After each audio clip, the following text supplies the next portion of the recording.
Okay.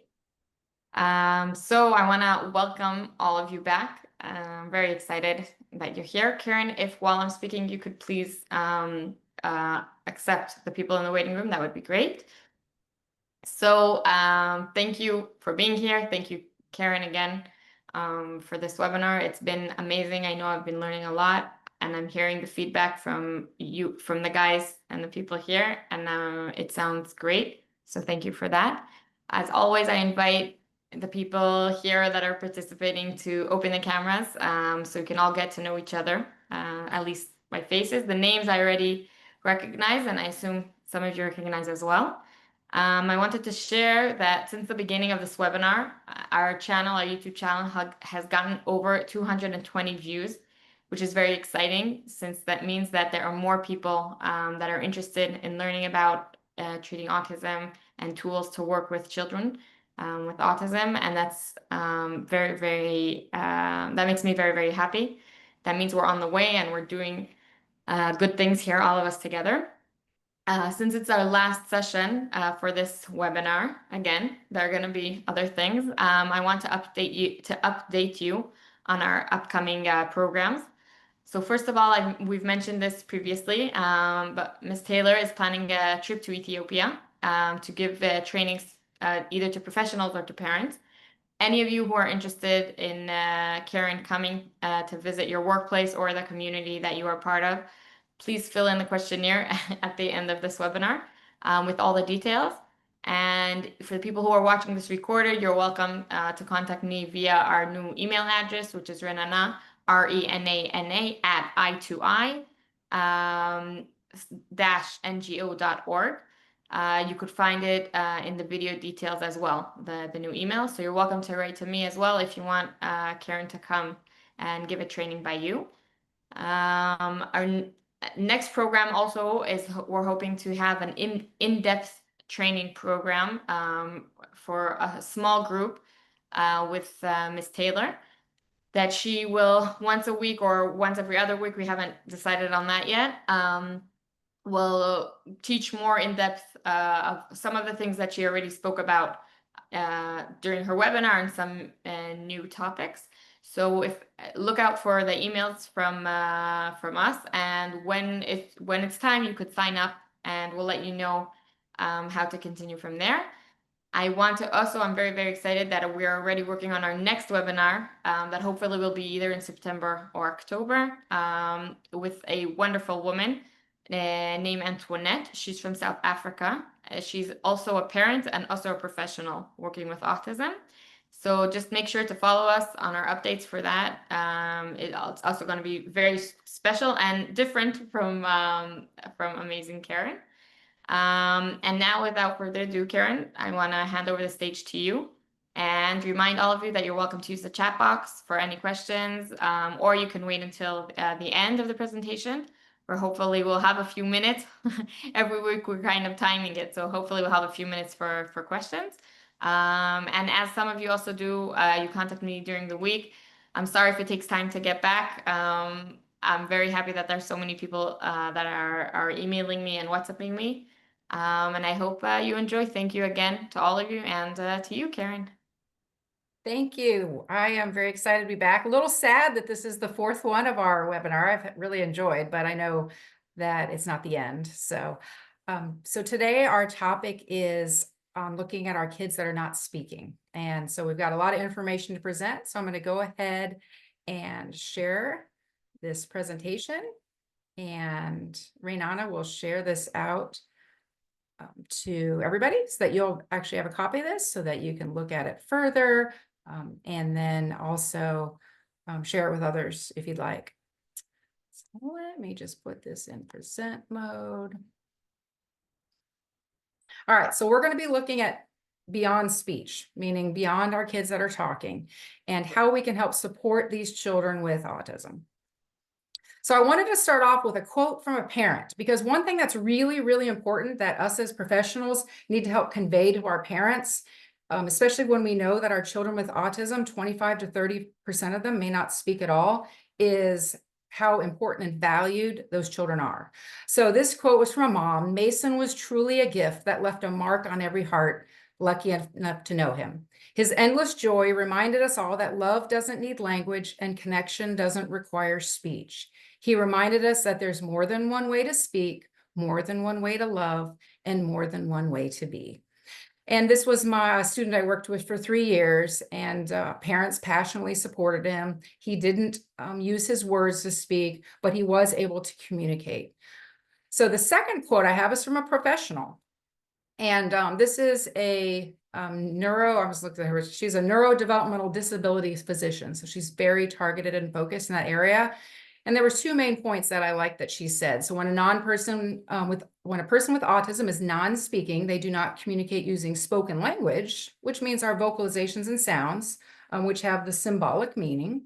But this does not mean that the individual cannot engage in communication, which broadly represents the exchange of messages or information between 2 people. So communicating with people is exchanging those messages. So we just need to really make every positive effort to let our parents know of our kids that are not speaking, that their child is not any less valued, their child is not any less important, and their child absolutely is able to make progress. All right, so I wanted to make sure also that, again, as professionals, one thing that's really important is the words we use, and they can be very powerful. And there's some words that can be very stigmatizing and actually have very negative connotations. So I think it's important that we're all using similar words and then encouraging others. And this is one way, that helps educate our community and starts to reduce that stigma so that others are viewing these children as just children that their brains are developed differently and they just need different supports. So it's having that respectful language, it really matters because again, it helps reduce stigma and it promotes, let's include these kids and let's promote their strengths, because just because they don't act or talk like a traditional child, that's a lot of the ways times we use the vocabulary here, neurotypical, that doesn't take anything away from them and make them any less important. So a few things just to think about when we're talking with parents and other people is that using respectful autism language, most people really like that person first language. So what that's saying is that the person is first. So rather than calling someone an autistic child and putting that label first, we're saying a child with autism. So we're again saying the child is the most important part, not what their label is. Another thing that's really important is not trying to compare them to normal. So a lot of times when someone is talking about a child with autism and they use that word normal and they compare them, well, a normal child is doing this, or a normal child is doing that. When we use that word, what that's kind of doing is then implying that this child is not normal and they're abnormal. And so what we want to convey is they're just different. So it's not that they're not normal, they just do it differently. So we really want to kind of take that away from our language. And then we talked to the one of the other presentations, we had a picture. This was the picture that we talked about replacing terms, instead of using terms like high functioning and low functioning to describe our kids. So it's not like a linear thing, that we really just describe their strengths and needs. And again, when we look at all children, or adults, everybody has strengths and everybody has areas that they're not as good at. So when we describe the kids like that instead of high or low, because again, sometimes when we're using that term low functioning, then automatically everybody assumes they can't learn, they can't make progress, they can't communicate, and they stop expecting them to be able to do that. Now, I wanted to just dive a little deeper into this non-speaking over nonverbal. So this is kind of a newer thing. It was very common to use the word nonverbal, okay? And sometimes I still do, just because it's habit. But really what non-speaking does, again, this goes along with the power of our words. When we say nonverbal, a lot of times it's one of those words that does kind of give a negative implication, and it implies, even to some, that there's a lack of intelligence or ability to communicate, and they can't learn language. And so again, when some people are thinking that, then they kind of write them off and they don't look at them as a person or just like another one. So we just have to keep reminding, especially we know the parents and the other people we work with, that it's okay that our child doesn't actually use words to speak, because children and everybody speaks in many different ways. So I think we just have to continuously reassure, because it's obviously, I work with it every day, the parents of the children that do not speak, the parents have this desperation for when are they going to speak. And so again, by my supporting and saying, actually, I'm more looking at communication. That's what's important. Are they communicating? And maybe it's not with speaking. And that kind of really relieves and eases some of that anxiety. And so when we use that term non-speaking, it's just really helping demonstrate that there's value. So all those other ways that we communicate are just as important. So I'm not going to go over this whole table.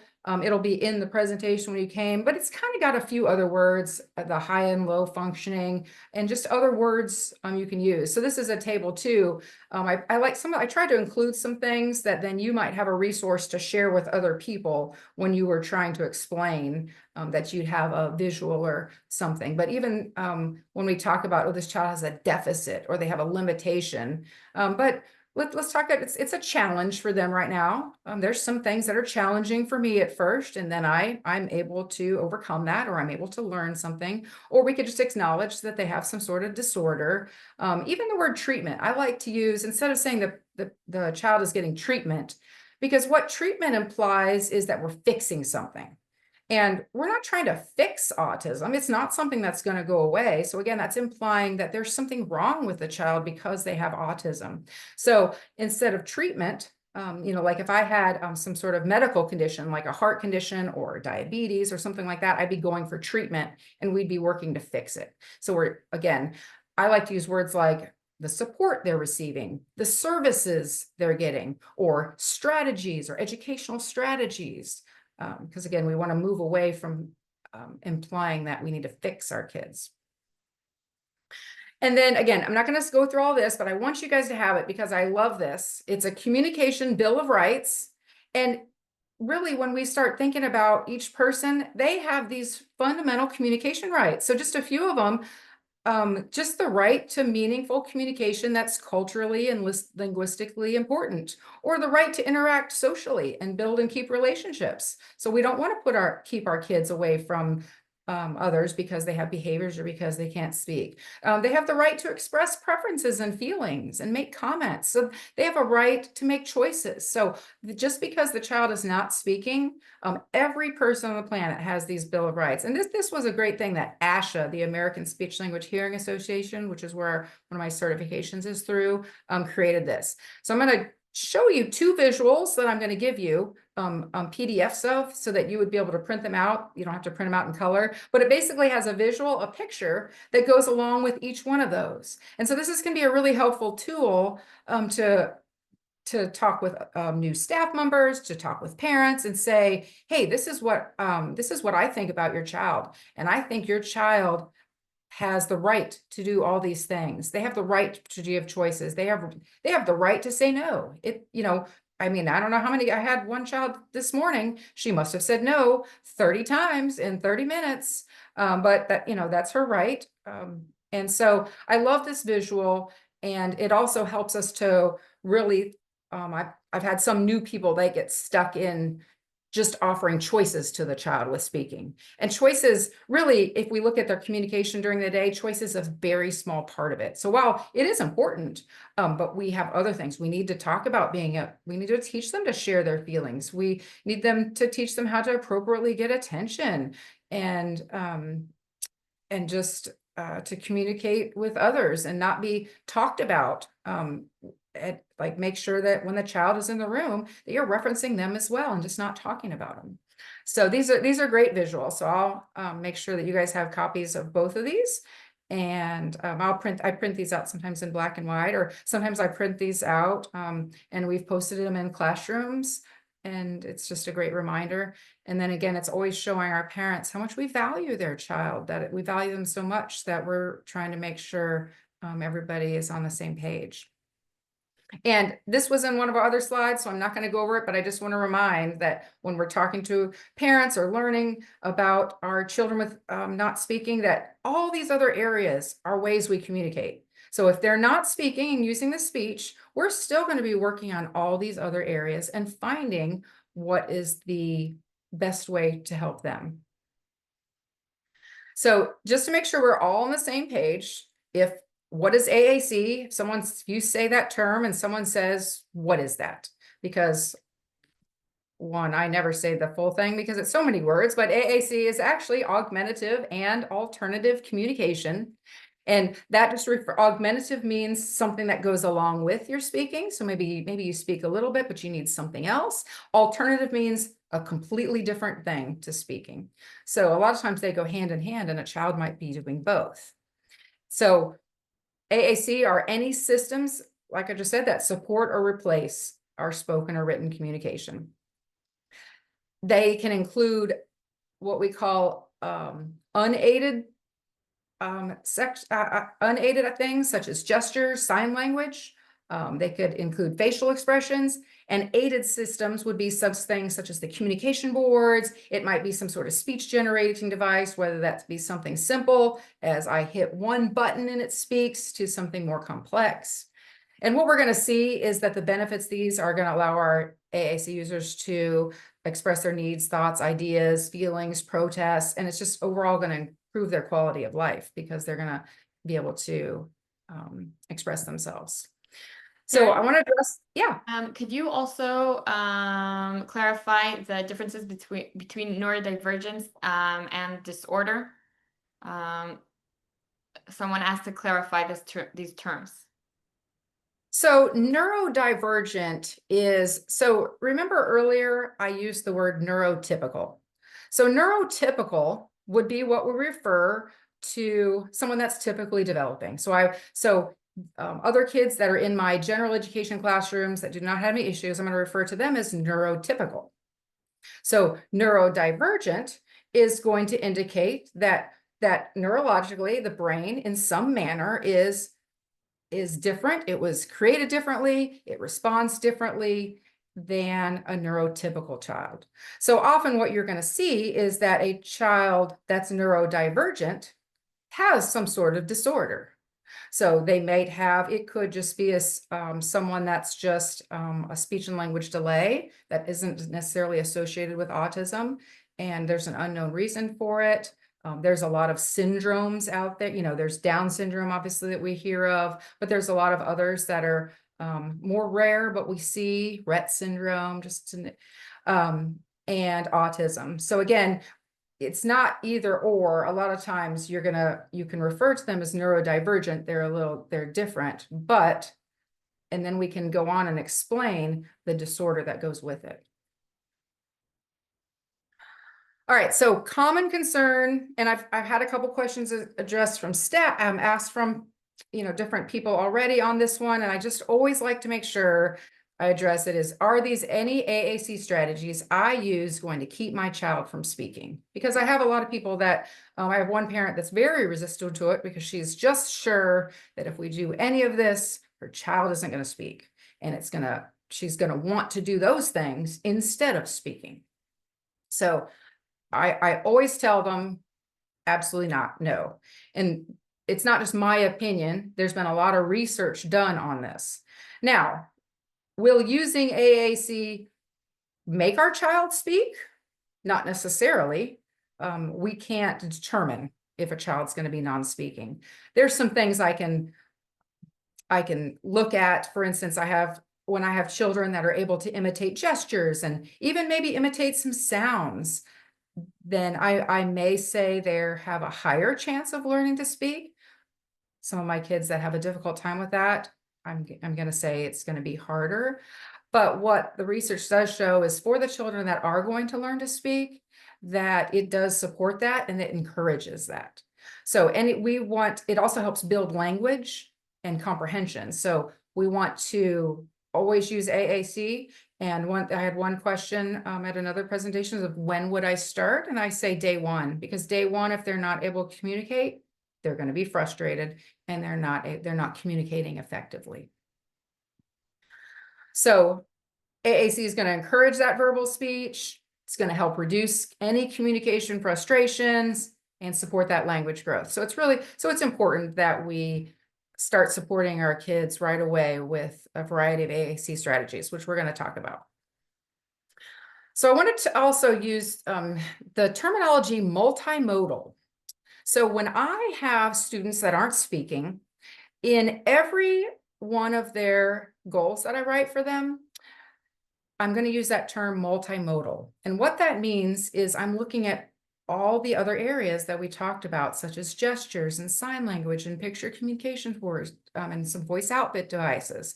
So it may be that my goal is for this child to express when they want something. It may be that my goal is for them to greet people. It may be that my goal is also to protest, ask for help. So all those different, I might have different goals for all of those because I'm trying to encourage all of that.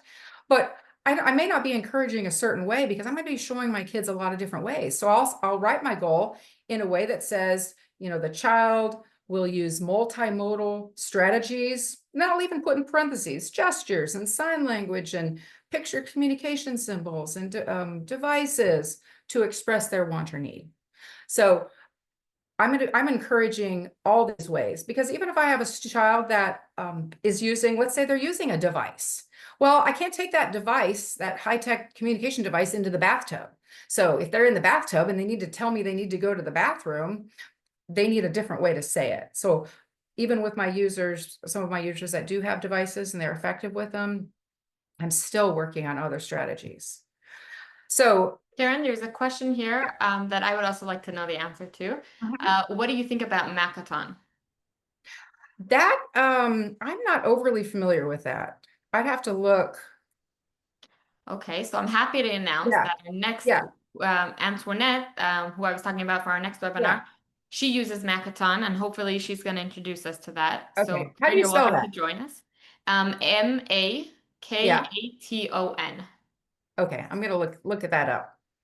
I'm going to Um, speak. Well, it's always learning new things too. So so Juanes, you're welcome to join us in our next webinar. Hopefully that will focus on Makaton, or at least part of it. So stay tuned. I have a wonderful library. So I've mentioned that a couple of things I've shared were from ASHA, the American Speech Language and Hearing Association.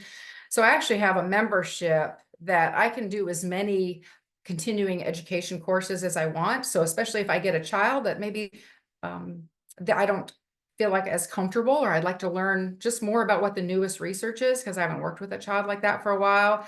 I can do as many CEUs and learning as I can. And I'm one of those that I'm constantly doing more of those. So actually, I might even go look that up and just see if there's some more information on that. So I'm glad to write that down, to put that on my to-do list.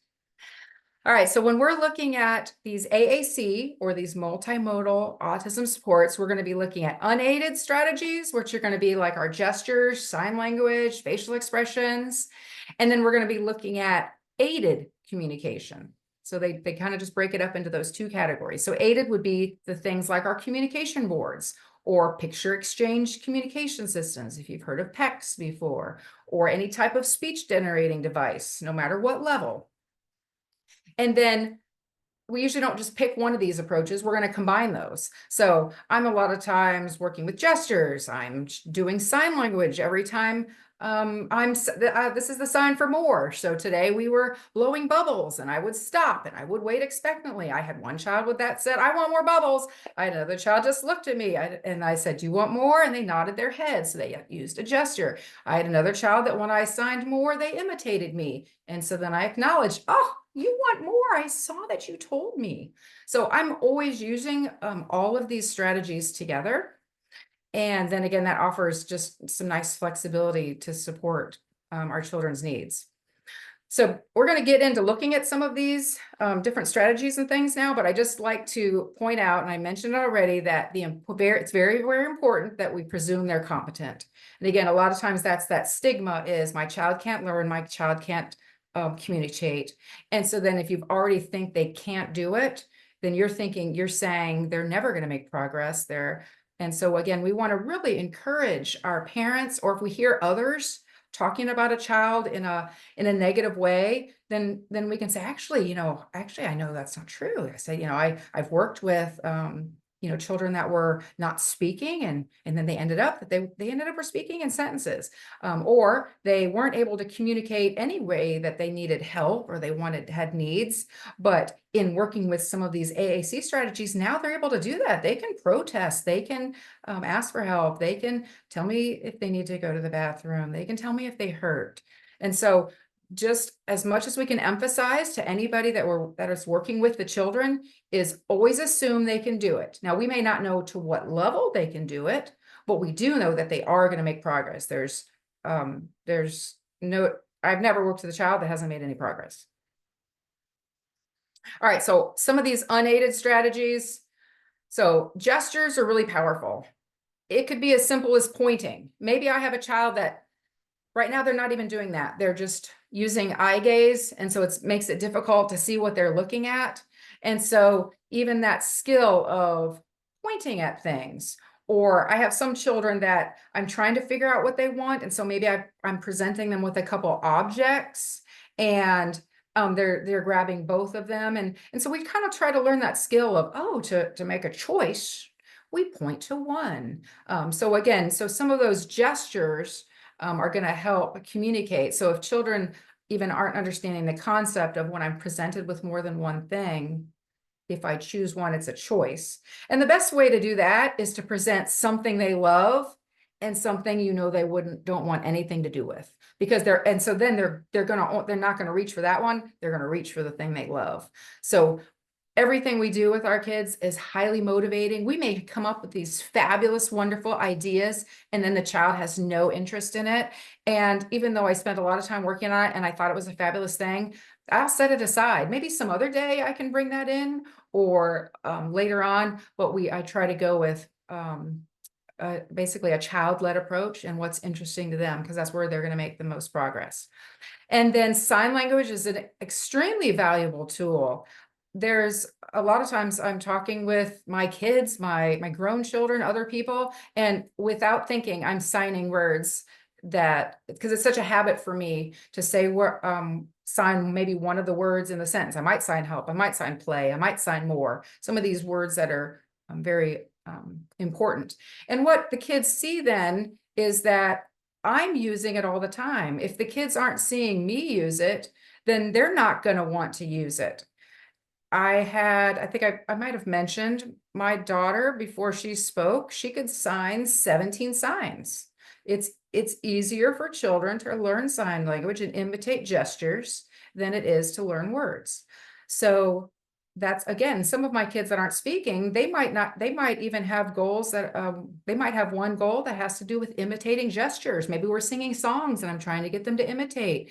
Maybe we're playing and I'm getting to, so when I'm building that imitation, I do something, you do something, I do something, you do something. They're learning that imitation skill.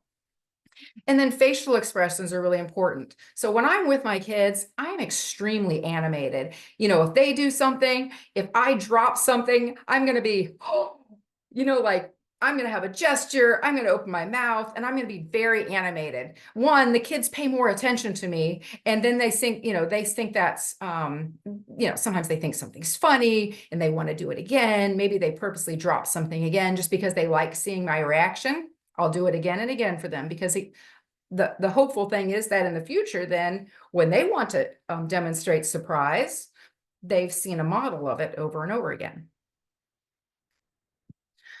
All right, so I've just put a few simple signs. What I like to do is create a poster, might have 8 to 12 signs that I'll post around, especially for staff that don't know any sign language, and with kind of a goal of maybe let me learn 1 or 2 a week. If I learned 1 or 2 a week for 10 weeks, I know 20 basic signs. And these are going to be signs that I use all the time. I've included in the slides 2 YouTube links. These are actually they're in Amharic. There is some difference. I did some research in looking at Amharic signs. Some of them are similar to like the American Sign Language I look at. Some of them are slightly different. So there's these 2 links, I think, are primarily verbs. but you would be able to look through if there was any certain signs, but the sign for more is very easy. Signs that use the two hands together, the same thing, are much easier as opposed to, I'm going to show you, I've not looked it up in Amharic, but the sign in American Sign Language for help is I put my fist on my hand and I raise it up. Okay, so that's a little harder because each hand is doing something different. So, but more is like that. Eat, I just tap my mouth 2 times. Again, very basic. These might be things kids are doing anyways. If a child is hungry, maybe they've even learned that gesture. So when I'm talking to a child, even my speaking kids, like the whole classroom of kids that I'm working with, I'd be like, oh, let's get something to eat. What do you think? And then they might look over at the table and I'd be like, yep, we have to go to the table. So I'm following their eyes. And then sometimes I do things we talked about when we were talking about language development, about setting up the environment. So food is one of those things that sometimes then I might give them a few of an item, knowing they're absolutely going to want more because that wasn't enough to feed them. And then when it's all gone, I might at first just say, oh, it's all gone. Let's get some more. I give them another one. Then a couple more. Then I demonstrate that again. Oh, let's get some more. I give them a couple more. And eventually then I might then pause. Would you like more? And then if they sign more, great. If they don't, and they might reach for it, I'd say, oh, I see, you want more. So signs are just an excellent way to help communicate. Now, obviously, if a child is signing a few things and they're around others who don't know, it's then it can have that barrier of this child is doing something and I don't know what it means. So that's where we might educate, especially if you have a child that signs more or eat or something like that. You might let them know, oh, they're going to go stay with these friends for the day. Hey, if you see them doing this, it means they want more. So just a couple other quick ones. Drink. He does have the 2 hands like that a cup was here. I just usually just do like that. So drink is super simple. It's just what you think. I'm holding a cup. Play is just my 2 hands shaking. So with our kids, we're going to, sometimes I even use my gestures to let a child know the sequence of things. So I might say, okay, first we're going to eat. And second, we're going to play. Because maybe they really see those toys or they want to go somewhere. But then now they know they've gotten that. They didn't just hear my words. They saw a visual, even though it wasn't pictures, it was a visual. And they know, okay, mom said when I finish eating, or my teacher said when I finish eating, then we're going to get to play. And it reduces that anxiety and stress they might have of wondering when that's going to happen. Wait is simple. I just go like this, but my hands are lower, but I've got them right up here. So I feel like I'm always telling my children to wait, especially when we're doing turn taking activities. Wait. I said, it's not your turn. I said, you'll wait. And then wash is simple, just like that, wash. So I'm like, oh, let's go wash our hands. Oh, you need to wash your face. And I'll just point to body parts. So again, those are just a few simple ones, but again, it's very easy to incorporate that and you don't have to specifically think I'm doing it for this child. There was even a time, one of my teachers at one of my schools that was in the, with our neurotypical children, that's just the regular like kindergarten level here. She wanted her kids to learn sign language. So I went to the classroom every week and taught them a new sign language. And so by the end of the school year, they knew a lot of signs and they were super excited because when they're walking in the hallway at the school, they're not supposed to speak. So they were super excited. They were in the hallway and they could sign something to me because that was still quiet. And then I could sign and respond back. So the kids loved it. And so again, that's where you can get the whole family involved and get the siblings and get the other, parents involved. And are there any other words at home that your child needs to communicate? And let me find out what that is. All right. So the next section, and I think this is where when a lot of people think of AAC, they think of these aided language strategies. But again, there's 2 branches. So we always want to be telling our parents about both and not just picking one. All right, so aided strategies. The first one we're going to look at is visual schedules. Now, I have so many different kinds of visual schedules. I have them in my classroom, in my personal classroom. And what these visual schedules do is a couple different purposes, because one, we know our children with autism need structure and routine. They need to have visuals. They need to see what's next. But two, these visual strategies are helping with their comprehension. They're learning what happens first. They know, so I'm going to brush my teeth. And so then first I need to get my toothbrush. Then I need to put the toothpaste on, and then I'm going to brush, and last I'm going to rinse my mouth out, or whatever steps. Sometimes different people have different steps, so we can just put whatever those steps are. And I might have these. I have parents that put these in the bathroom because this is where they brush their teeth. So we'll have visual schedules all over the classroom, all over the house. I actually can't remember which ones I put in here, but let me go show. I brought a few different examples so you can see. So this one is an example of one that's done in horizontal. There's no set wave. I've got some that are vertical. This is actually the one in my office. I have it right by my sink, and it just has the hand washing steps. And so if a child, starts to grab the soap, for instance, I'll be like, first we have to turn on the water. And so again, we also talked in the language development how important sequencing is. And so for kids that are learning that sequencing, that's important to be able to eventually express themselves. We want them to be able to explain something to us. First, this weekend, where I did this, and then I did this. So these visuals around, one, the child can use it to point to something and communicate. I can use it to point to them, and then it helps with that structure and routine. Here's another one. This is just a morning routine. This was just one, keeping it simple. It was just, here's the first 4 things we were doing. Or maybe that this was just when a child was at home. I'm going to wake up, we're going to eat breakfast, then we're going to have some learning time, and then you're going to get to play on your tablet. So this is just, but again, especially I have some children that if there's a favorite activity coming and they get really upset because they want that right now. But if they then see, oh, look, it's coming, I just have to do these other things first, then they're not upset feeling like I'm not going to get to do that favorite activity. And then I just put a couple different examples of some classroom visual schedules. These are some ones that just tell about the day. So again, teachers can point out what's coming next. This is another one. If you can see the one with the yellow around it, it's on Velcro. So we have a lot of children that, for instance, maybe the first thing they do when they come in is they go over to their Velcroed visual schedule, and the very first one says hand washing. So they pick that hand washing up. They walk over to the sink. They take their picture to the location they're going, and there's a picture that maybe says hand washing, but there's some Velcro, or there's a pocket. There's something for them to put the symbol there. So one, it got them to the correct location. And then two, then they started to do that. So then the next thing, right after they do that hand washing, they go right back over to that visual schedule. And what's next? Oh, next is breakfast. So breakfast, they have then maybe a pocket or something near their table. They put the picture in and sit down. So each time it's bringing them to different locations in the room.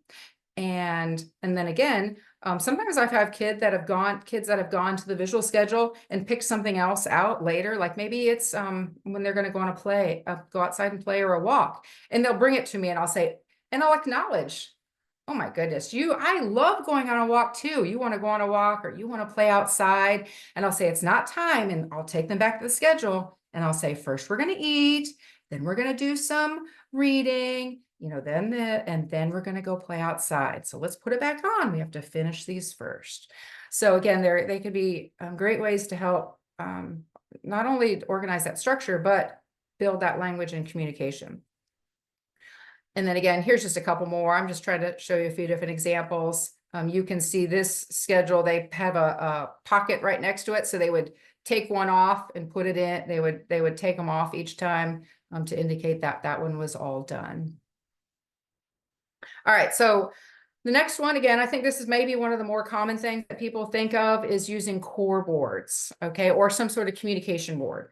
So a core board is that basic vocabulary, it might be, so I have a core board. I think I'm going to show you the one I use next.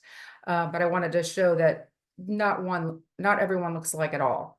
So a core board has that basic vocabulary that no matter what I was doing, if I was reading, if I was eating, if I was playing, if I was watching TV, I'm going to be able to find some sort of vocabulary on here that might be able to be used. Now, it's not the more detailed vocabulary that goes specifically to that activity, but in general, it gives us some basic information. So this is the one that I use at my school. Now, if we were to, I didn't take a picture of the back. If you were to flip it over backwards, there's going to be a whole bunch of the pictures that are missing. And again, I'll use that for some of my kids. If a core board is too visually overwhelming or I'm just introducing it, I don't want them to see all those pictures. That's too much. But again, there's no set look that a core board needs to have other than it's basic. So again, I might have a child that maybe only 9 pictures right now, and maybe I need them a certain size. Maybe I need them 2 inches. Or again, maybe my kids have grown, but I use this a lot for input, which I'm going to talk about in just a little bit. But again, I wanted to show you just a couple different examples. So one other thing to point out about the core board. So this one is set up for a child that speaks English. So one of the things about the core board is it can show the progression of English. So remember we talked about we're modeling one step ahead of where the child is. So if my child isn't speaking, I'm modeling just one of the words. I might just be pointing to the stop or pointing to the, oh, you need help. But if my child is using some words, I might be telling them, I like the green. And so I'm modeling that language development. So this is one of the projects that it's definitely up at the top of my project list for my fellow friends and professionals there in Ethiopia, is creating a core board that we can use that one has appropriate pictures, because there might be pictures on here that wouldn't be what you would use. 2, there might be vocabulary on this that you wouldn't use. There might be other words you need. And then we want to put, we can leave it blank.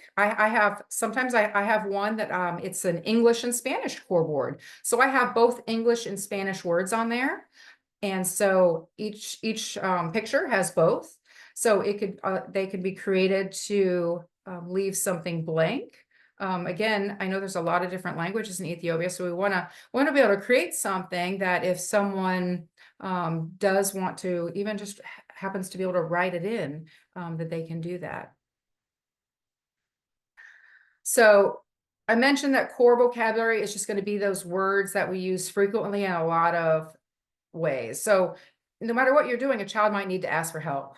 We might talk about, all right, it's time to go, or we might talk about things we want. So those are going to be real basic words. No matter what the topic is, we're going to use those.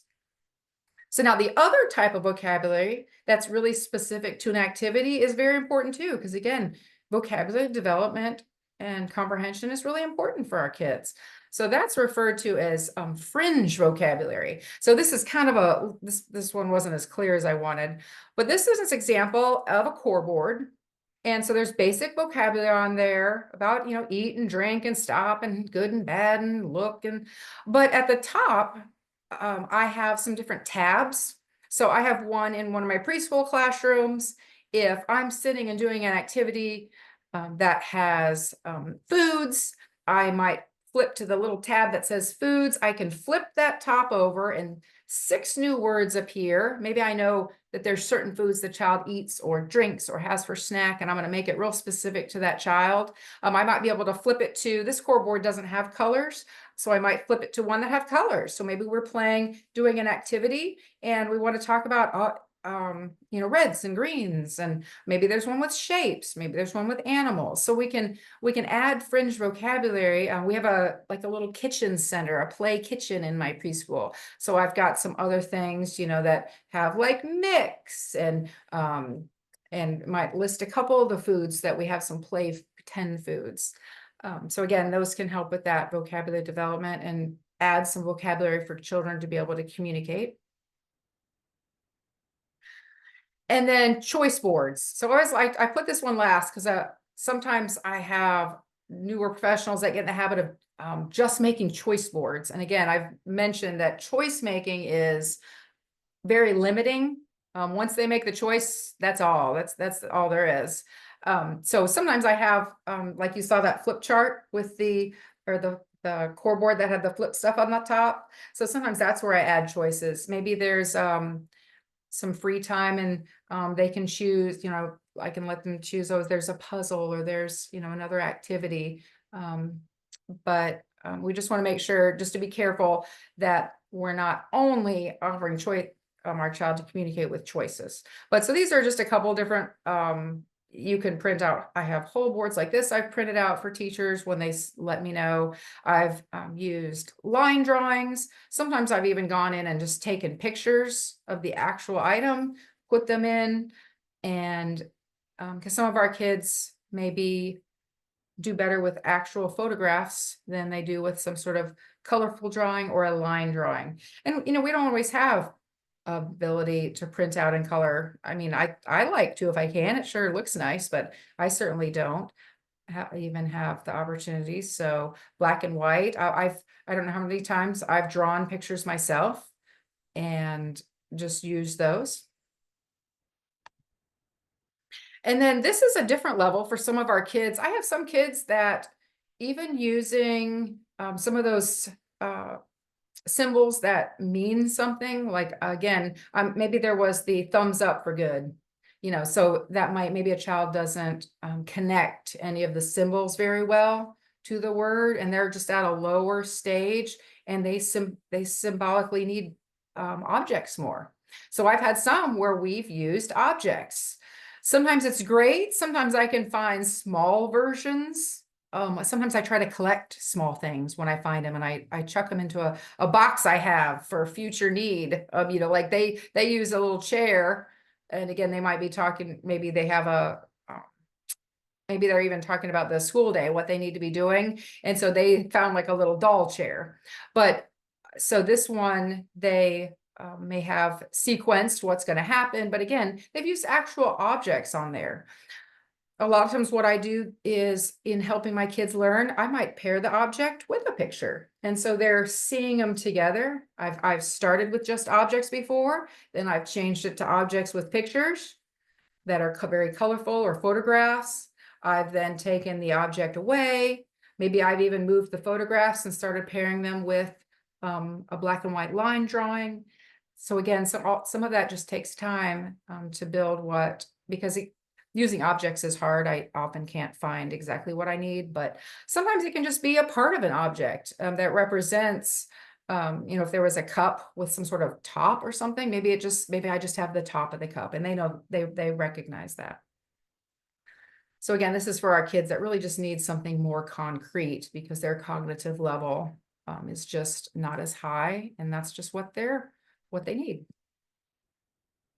All right, so picture exchange communication system. I mean, I have been to like an all-day training just for one of the levels. So there's like 6 different levels of PECS. So this is not something to really give like detailed information on how to use it and how to teach each level, but I just wanted to show it to you. Certainly something I am happy to explain. I really enjoy using the PECS, or the picture exchange communication systems, with my children. It allows them to express their needs and their wants. Eventually, it can help build sentences. So you can see at the bottom, there's a red card on this one. So at first, I might have a child that, just to give an example how it used, at first, maybe they have picked a picture of a bicycle, or maybe they picked maybe we've got some toys and there's a boat or a car. So they've taken the picture and they hand it to me. And so then I know they want the car. Eventually, I'm teaching them to add the picture of I want, and then the car. They have to take the picture of I want, put it on the red strip, take the picture of the car, and then they'll hand me the whole strip. And then I'll even say it. Oh, I want the car. So again, it's a great way to build language. So, and it just promotes independence and interaction. So I'll have kids that even have picture exchange systems that I've put some sort of strap at the top so that they can carry it around with them. Sometimes in the classroom, they might keep it in a particular location, so they know to go, if there's something they want to communicate, I've taught them to go get it. They might not have learned, that was something I had to teach. So we walk over, we go get it, especially if they've shown me something that I know they're trying to communicate. So, but anyways, picture exchange systems are really great for our kids to communicate. And then, as this isn't just PEC specific, but really identifying motivating items, especially when I'm trying to teach my children that first skill of, I'm pulling this off and I'm handing it to you, and that means I'm gonna get something that I like. So it has to be very motivating, or they're gonna have no interest. I have children that can easily move through that. I might have a very favorite activity, and I'm modeling them at first. Take it off, give it to them. Take it off, and then eventually I'm cueing them. Oh, take it off, or I might hand them the picture, and then I hold out my hand for them to put it in there. But again, when the children are highly motivated, they can move through that really quickly. They figure out, all I have to do is hand it to her, and I get it. And so again, sometimes at first we have to use some physical prompts and even some hand over hand guidance to teach. We hand it to, so a lot of times this is where I even have to have two people involved, because I might be sitting in one location. I'd ask one of the teachers or a parent or someone else to come help me and help them hand it to me. But one thing I like to point about that is hand over hand always should be very limited, because we don't want kids to learn that that's the only way they do it. So we want to pull back on that very quickly. That just might be a very initial stage of, I'm demonstrating handing it to you. But we definitely don't want to keep any hand over hand or physical, because I've had kids that have come to me, maybe they were with other people, and they only want to do things if they'll even take my hand, put it over their hand, move my hand to the location, so I can tell that's been a thing for them. And so again, that's where I'll have to move to really highly motivating things, so that that Mrs. Taylor's not going to do it for you. So they have to be able to use it. So, and again, we can keep adding vocabulary, keep expanding independence, and helping to grow that ability to communicate. So I'm going to send you, I just want to show you this. This is kind of a neat video that talks, it's just like about 2 minutes and 30 seconds. We're not going to watch it today, but I'm going to give it to you. It just kind of talks about using that aided language stimulation. But we talked about how important models were. So that aided language stimulation and providing those models on the core board and on the communication devices. You can see this one shows a picture of someone with some sort of tablet, but I just think it's a neat video, and so I just wanted you to be aware that you can go look this one up on YouTube and watch it, to just really highlights how important it is that we model things for our kids. So when I'm saying aided language stimulation, that's every time I say, whether it be a word, a phrase, a sentence, I'm pointing to a symbol. So I showed you that picture. You saw the colorful core board that I showed you earlier, that I said that we use in my school system. So I was sitting down, I had a child today that he will use his core board. He's picked up on it pretty quickly. And I hadn't seen him use the word more before, though. He's done some other things. And I tickled him and he started laughing. And so that right away, I knew that was very motivating. So I pointed to the more symbol. I said, "Oh, you want more?" And I tickled him right away. I did it again. "Oh, you want more?" I tickled him right away. I think I did it 3 times. Then I stopped. I didn't do anything else. Do you know he reached his hand out and touched that more? I tickled him again. He kept reaching his hand up, touching more, tickle, touch more, tickle, touch more, tickle. We did that over and over again. So again, that's a great way to show how quickly a child can learn something when it's highly motivating. Now, if I were saying a whole sentence to a child, I'm not going to go necessarily touch every word, at least one of the words. But again, this is where we're looking, what level is our child? Should I be touching one word? Should I be touching two words? Because sometimes they say one word. Should I be touching three words and creating a small phrase for them because they're ready to build their language? So focus on the main words of the sentence. Don't worry about all the other words. Try to just hit the main words. So I might say, oh, I'm going to go. I think I told them today when I left one of my schools, I said, all right, Mrs. Taylor has to go by. I need to go eat. And I pointed to the eat. So I said that whole sentence, but I only pointed to one word. You could just pick one or two words from the sentence. So for example, another example, if you said, get in the car now, like maybe they're going to go somewhere, you could touch a verb like get, all right, get in, or you could touch the in, all right, get in, or you could touch car, or you could touch more than one, you could touch in car. And again, that just really depends on the level the child's at. And then just consider keeping those phrases similar to their abilities, and use 1 and 2. If they're 1 and 2 word utterances, model a higher level. But I try to tell some of my teachers in the classroom or parents that this is new to them.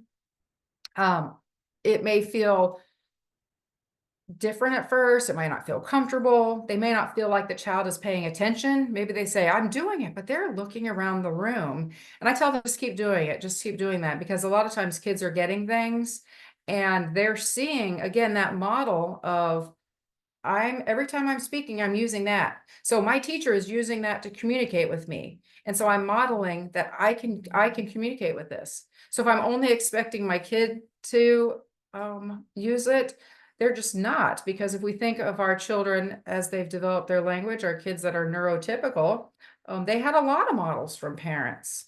A child that doesn't speak, that says their first word, maybe around age 1, has heard a number of productions. So model all types of communication. If there's questions, put those on there. If there's greetings, if there's comments.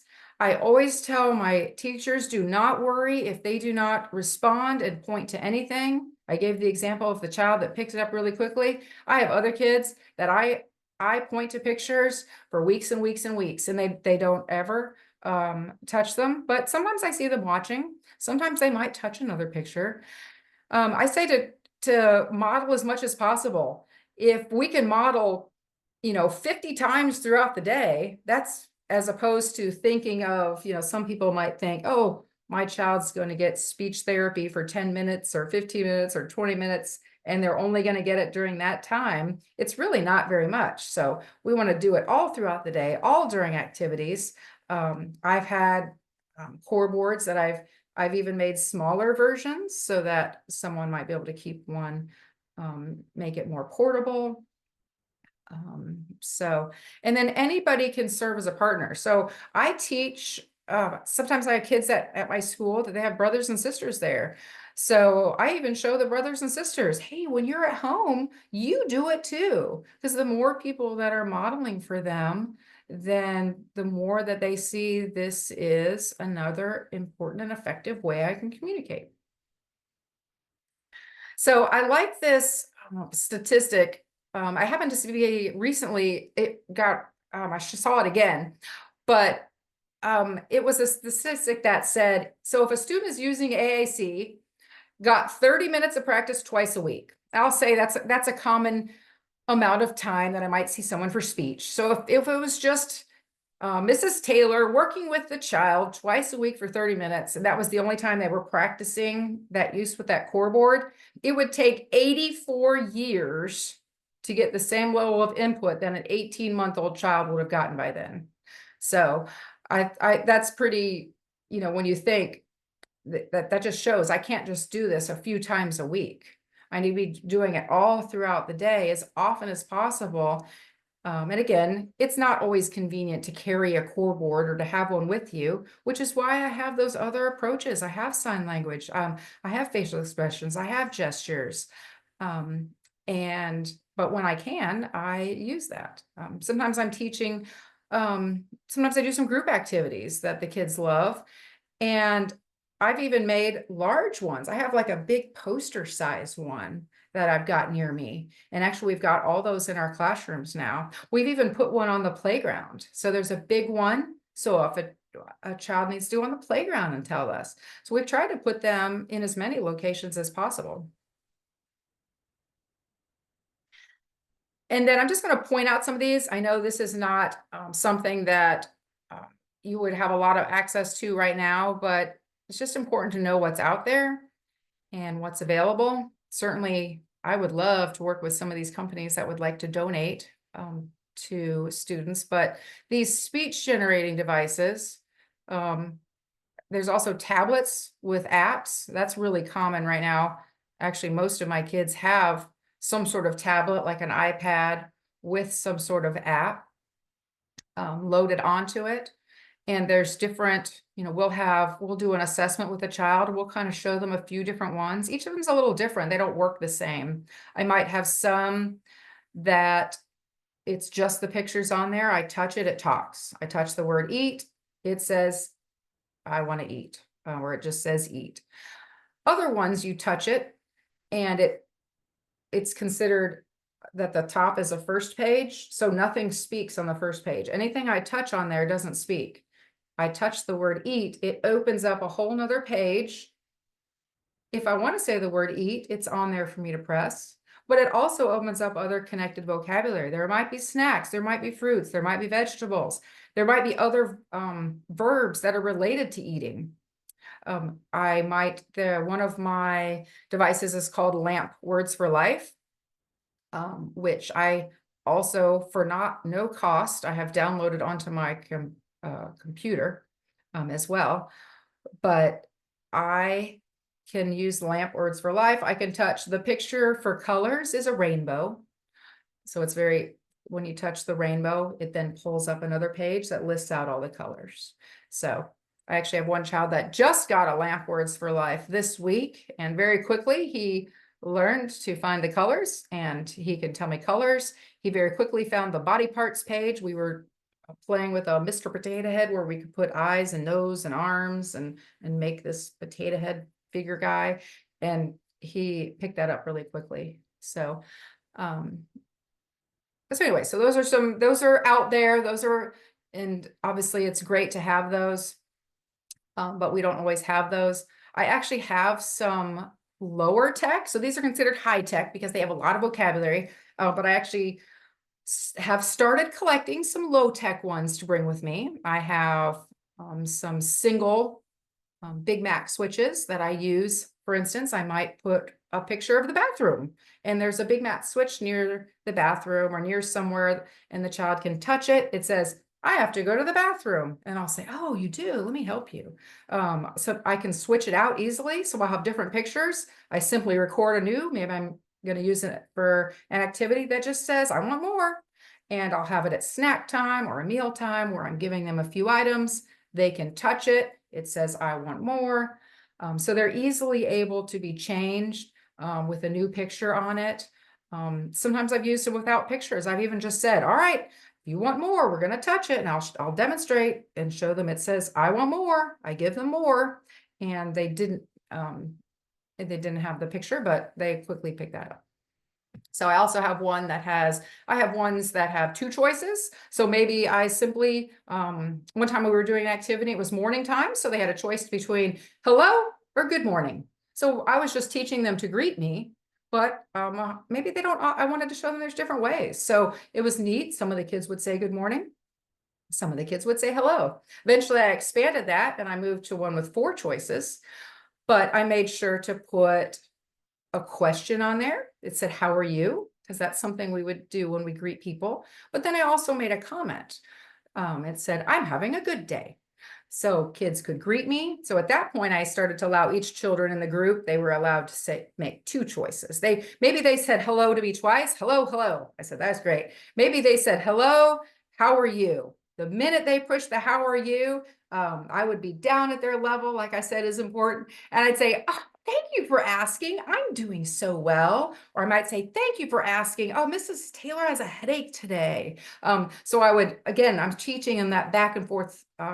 When you ask a question, the other person's going to respond. And then eventually we want it to be the teacher asked a question, you respond. So it's a great way. And then making a comment. So I used three different things, just in four, three different ways to communicate. So I didn't just put choices on there or something like that. All right, so I have listed several resources. There's those visuals that I showed you where it had the Bill of Rights, those visuals on here that you can click. There's a great visual of what words matter. There's a great physician's handbook that talks about autism. I love some of the resources in there. And then there is I put a core language modeling chart just so you could have it. But again, this is something that we really need to develop, one specific to Ethiopia or even specific to different areas. There might be different symbols that are different in different areas. And we need to get them in the proper order. So that's definitely something. And then there was a neat toolbox that had, this next one has some printable visual schedules and daily routine charts. And again, some of these are even just good for examples, like, oh, I see. Now I'm going to incorporate it for my classroom. Well, I need it to look like this, or I need my home to look like that. So some of it too is about giving ideas. And then the last one on here is a good document that describes how to provide that aided language stimulation. So, I'm talking to parents and I'm saying, okay, I'm going to give you this, this has, some pictures on it. So this is how I want you to use it. This is how often I want you to use it. And so I find that's a lot of times something that parents love to see me doing. So that's also on my list of, let me show you how to do some of the things. Obviously you can listen to me talking, but sometimes it's just really neat to be able to watch. Show me how you do it with a child. So Raynana mentioned some of the stuff that's coming next with Eye to Eye, but Karen, definitely. I'll stop you a second before. There's a question here. Sure. So we'll have to wait in suspense. George is asking or saying, the biggest question is, when should we start PECS or AAC? How do we evaluate a child to decide whether to use PECS or AAC? I understand you mentioned starting immediately when a child is unable to use words. However, some parents believe that even if their child only uses a few words or babbles, the child will eventually fully communicate using speech. Although research strongly supports that PECS and AAC can help develop language, especially here in Ethiopia, many parents are hesitant to start alternative communication methods. This is often due to the unavailability or familiar affordable devices and the lack of professional trained in PECS or AAC. So, are there specific evaluation methods we can use to determine when to introduce PECS or AAC? So one thing that I find helpful to parents, rather than, if a parent has those concerns or that anxiety about it, and I'm just looking at them and I'm saying, okay, this is what we're going to do. We need to do this. The first thing that's most important is to address where the parent's at. So they're very concerned that we shouldn't do this. Listen, they've got a few words, so that means they're going to have more. And so I often start off and say the parents, my ultimate goal is I would prefer your child to be speaking. It's the easiest way for everybody to understand them. It's again,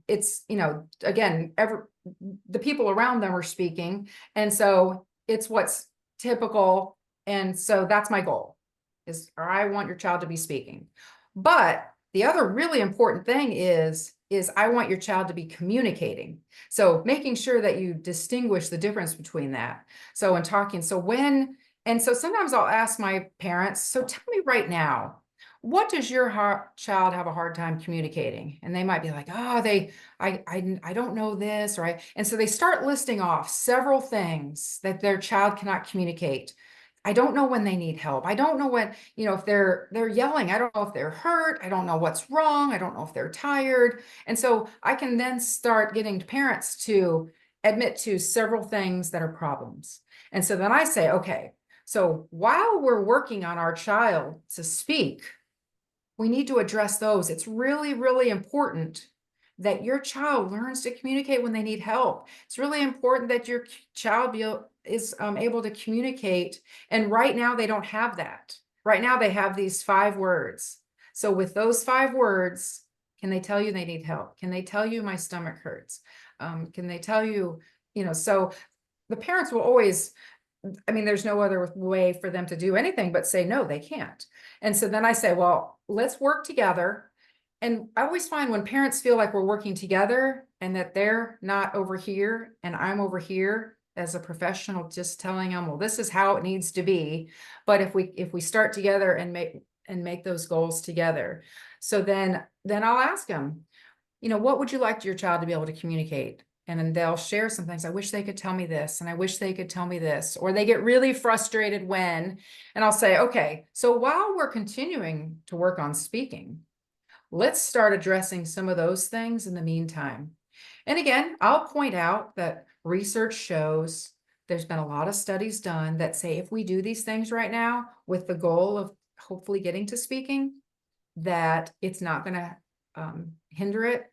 And it's going to take away those frustration. Sometimes our kids are having a lot of behaviors because, and again, behaviors are a form of communication. So I'm sure there's kids, I know I have kids that they start throwing things. They're really upset. They couldn't express something. And so when they're able to express it. So I think that's too where just that parent education too on the importance of communication and looking at all those areas are valid. I think it's just sometimes it's not a one conversation to have. It's something that it takes some time for parents to understand. But I do also make sure that parents are aware that I give them that statistic that, 1/4 to maybe a third of children with autism aren't going to speak, or they are only going to use limited words. So we don't know right now. So because of that, we're going to assume that that's going to get better because that's my goal. I want your child to speak. But in the meantime, to help them along the way as they're going on that pathway, let's do these other things. And so a lot of times, again, just by involving the parents in the process, rather than making it feel like I'm telling them what's next, they'll kind of start to buy in and be like, okay, yeah, I want them to speak, but I wish they could tell me this, or, I don't know what they mean when they're doing this. And it can really help the parents. So did you have any other questions or oh, you asked about assessment. So again, that's one of those things that a lot of times I try different things with my kids and so sometimes I don't necessarily have one assessment, but I might try PECS with the kids. I might try something else. PECS is very common for me to use with my kids that aren't speaking. It's very common. So that doesn't mean I'm not using PECS and have a core board available. So again, when I talked about that multimodality, I'm going to be using multiple things at once all the time. Now, I'm not going to use a PECS. Too many things could be distracting to a child. So I might have a primary thing, such as if they're just using PECS, or if I have a child, like I told you, I just got a new child that actually has the device Lamp for Words for Life. That's going to be my focus. But he might not be able to take that places. So I try to have backup things, backup methods. But I think that's something that we need to, that's a whole training we need to talk about. That's like a future. Let's talk more about assessment. Let's talk more about writing goals. Let's talk more about data collection. And then let's talk more in detail about these strategies. Thank you, Karen. George also asks, what happens when PECS or the AAC doesn't work with the child? If the cognitive skill, motor skill, or sensory processing is a factor in these decisions? Well, again, I find that going with a child, highly motivating activities, I can find, even if our child only learns a few basic things, I might not, just because a child uses PECS, they might use it for a very limited as opposed to a child who uses it at this level. So even within one strategy, you're going to find a range of how kids are using it.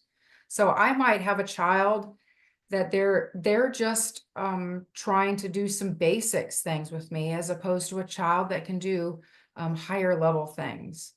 But when I start with something highly motivating, and I have, again, PECS is, there's a very systematic approach to it. That's something that really needs looked in depth about. What step one? How do I do this? They have a very systematic way of teaching it, and when it's used and taught in that exact method, it can be very highly effective.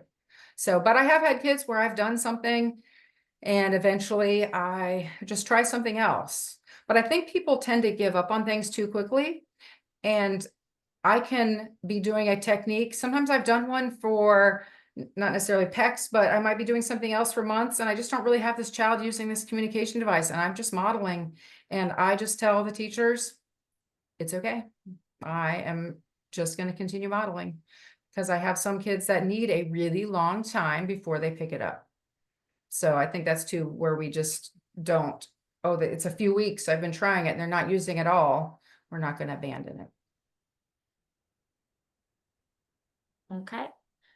So So we're past our time. So now I'll give you yeah, about a so minute to yeah, talk just a about quick what you what's up. We're going to do some more webinar trainings in the future. So this is where filling out especially today, that what Renata sends out. Yeah, the questionnaire, I just posted it up. Okay, so one of them asked, what are the next 1 to 2 things? So I want to hear what's the highest thing that you really, really want in the area of speech language communication. We'd also like to create an intensive small group certificate program where we get some people that they really think at the position they're at that I really want to be. I'm not a speech therapist, but I'm going to be a communication specialist. So I'm going to learn more in depth. This would be more of an interactive group. It would be being able to bring in some information about kids from where you are, and let's talk about what we would do with them. So that's kind of where that would look. So again, if that's something that has any interest to you and that you feel like you'd be interested in, you can let us know. And again, I am coming to Addis Ababa in so exciting, end of September, first 2 weeks of October. So we're kind of working on, last time I was there, I visited several schools. Some of them I was at more than once. Some of them I worked with kids and I showed teachers and parents some strategies. I went to parents' homes. We talked we talked through some sayings. Some of them I made visual schedules for them to use at home. We talked how to use them. So I did a lot of different things. And so I'm just happy to hear about if there's any other people that I don't know about from my last visit that have an interest in my coming and doing parent trainings, my coming and doing staff trainings, my coming and observing what could we do differently, my coming and modeling and showing people how to do things. And then I definitely would love to create a small team of anybody that would like to help me with materials, because some of this, because I'm not from Ethiopia, I just don't know. So what vocabulary can we put on a core board? What are some appropriate pictures? So let's create some of these materials that, one, if it's created before then, I can print and color and laminate and bring to you, or that you'd have available for download. And then last, I had to table as I've been working on these presentations, but my Universal Speech Strategies website and YouTube channel will be coming, and the YouTube channel is going to have some nice little, even some short things. It might have a video on, let me show you how to use a core board. Let me show you this. And so there'll just be some little short things that you might be able to use with your staff or show a parent. And then they'll have a lot of these documents available, such as one that is, what is receptive language and what are some strategies? What is expressive language?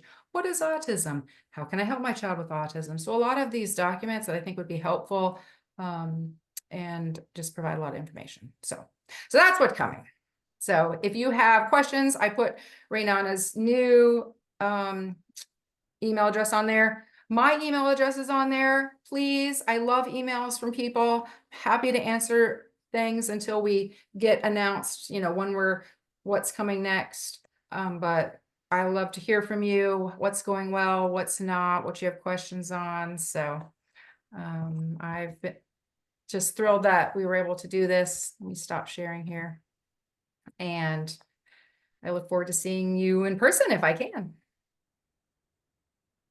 So Karen, I want to thank you so much for this opportunity. I think this was amazing for all of us to learn so much. And as you keep on saying, there's so much more that you couldn't talk about or you didn't talk about enough. And I'm very excited for you and even jealous that you're going to Ethiopia very soon. I'm hoping to visit as well, but I don't have the dates yet. And I think really this is one of the speech and the language trainings is one of the issues that people ask for. So I'm very happy that we were able to give this to them. I want to say that as you mentioned, you're gonna hopefully have in-depth training. So just keep out on your email watch for the sign up for this, and whoever's really interested and will be serious about it, we would love to have you as well. Karen mentioned that she's coming, so please fill out the questionnaire. Also, so we could get feedback about this webinar and also for you to sign up if you're interested in her coming to visit your workplace or your community. And as I said, for the people who missed the beginning, our next webinar is hopefully going to take place either in September or in October with a lovely woman named Antoinette from South Africa. She's a mother to someone with autism. And she also works in Makaton, which was mentioned here today. So hopefully we'll learn from her about that. And I'm very excited to have this community. I really feel that this was a step up for us. And I hope to see you in future programs and future webinars. This is going up on our YouTube, the video as well. So you could send it out once I let you know, you could send it out to other people or watch it over again, share it with parents. And as Karen mentioned, we're here for any questions, suggestions, whatever you want. So have a good night and have a good afternoon, Karen. And we'll see you. Bye-bye. Bye. Bye. Have a nice time. Thank you. Look, I hope to get to see you too.